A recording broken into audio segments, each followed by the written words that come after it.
I still got my 3-inch knife here, and I'm just, because this is an inside little corner, I'm just trying to kind of push it in. I put some mud on there and push it into the tape, okay? Don't just try to coat the outside of your tape. More times than not, when you're doing a flat wall, a flat patch, it automatically is going to go inside, okay? But if you got a void in there, you can kind of press it in there a little bit, right? And again, if you had a 4-inch putty knife, you could use that, or a 6. I'm basically showing you, if you only have a few putty knives, drywall knives, you can still get your patch done. Okay, just pushing it, and that mud, if you can imagine, is going right through that tape. And now the tape is sandwiched in between quickset and the back side of the tape and all that.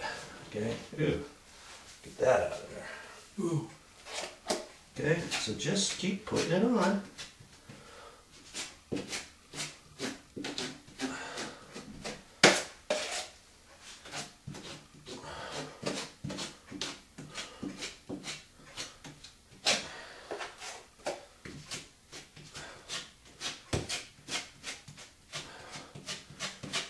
See why I needed that webbing tape? You didn't put webbing tape. You had just paper tape. You have to pack that full first. And you could do that. You could pack it full with quickset and then put your paper tape, you know, put more quickset on there, put your tape on there, then get back into your mud. Back and forth you go. I just don't really like doing that. Then your hands start getting mud on them. You got to keep wiping them off if you're not careful with the paper tape and all that. You saw how easy it was when I just put that on. You know, cutting it and putting it on and all that. Alright. Okay, so now I can kind of go back and see if I can put a little bit more on there and fill up the remaining amount. And because this is an inside corner, I'm going to have to kind of figure out how I ultimately want to finish that. You know, with a straight tight edge or a kind of a rounded edge, if you will. But I'm only going to get it as good as I can with this first coat, concentrating to keep my mud covering the webbing tape. On some of the webbing tape, if some of it peeks out, that's okay. You don't have to get it perfect, because we're going to go over this again with another coat. We'll make it that much smoother. Okay, this is getting actually pretty good just with this first little bit. Yep. Okay, so yeah, you can do this. Have a light, got a light touch on here.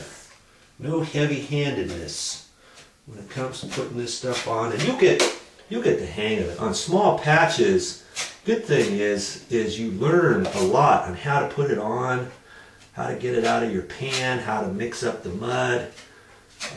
You're working on a small little thing. There's not much you can do to mess it up. You know, this will get you better when you have a nice big patch to do.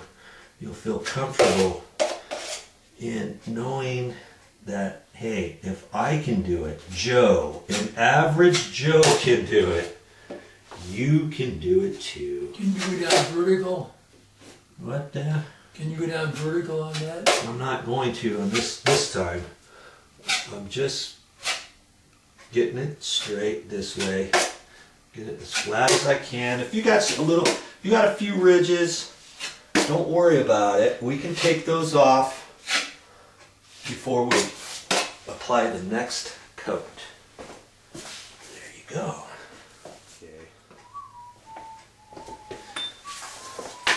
Now, depending how much mud you mixed up, you just have to kind of watch it, because I got 40-minute quickset. Now, you don't have to use 40-minute. You can use 15-minute, 20-minute, 30-minute. Sometimes they have 45, 60, 90. I got 40, and you can even get it as low as 5-minute. Not everybody has that, you know, but if it starts getting hard in your pan, your sheetrock pan here, then you're going to have to stop and clean it out and mix up some more. You'll figure out pretty soon how much you should mix up at a time, as to how big your patch is and how fast you are putting the mud on and all of that. Okay?